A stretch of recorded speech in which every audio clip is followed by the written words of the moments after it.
Hi everyone, I am Dr. Priyanka. Today we are going to do a very important topic, that is National Commission for Scheduled Caste and National Commission for Scheduled Tribe. One by one हम करेंगे इसको. सबसे पहले हम बात करते हैं national commission for scheduled cast की.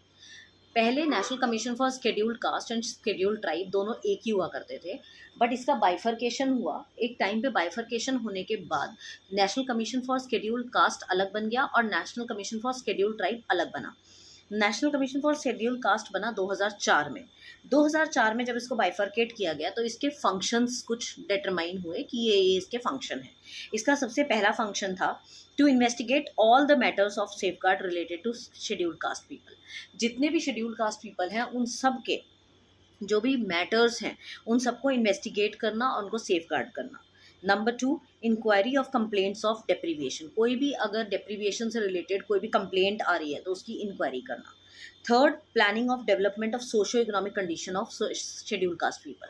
जो शेड्यूल कास्ट पीपल हैं उनकी प्लानिंग और उनकी डेवलपमेंट करना सोशियो इकोनॉमिक कंडीशन को, मतलब वो किस कंडीशन में रह रहे हैं, उनको क्या नीड्स हैं. Present report to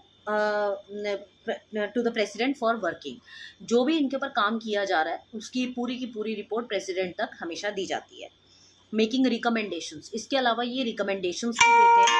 and then protection and welfare का जो वर्क होता है वो भी इनका देखना इसी कमीशन का काम होता है. This is the function of commission for schedule caste. उसके बाद आपका पावर्स एज सिविल कोर्ट. इनकी एक सिविल कोर्ट जैसी पावर होती है, मतलब इनकी सारी पावर ऐसी पावर होती है जो एक सिविल कोर्ट के पास पावर होती है.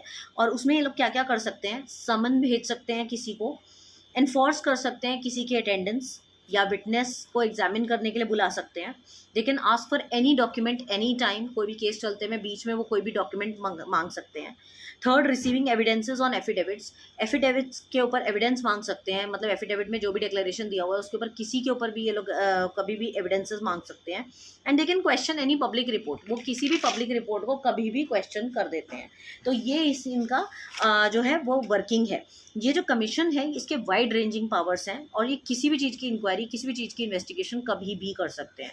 तो बेसिकली अगर आपको कमीशन फॉर शेड्यूल्ड कास्ट आ जाता है तो आपको इनकी पावर एंड फंक्शंस ही इधर मेंशन करनी है.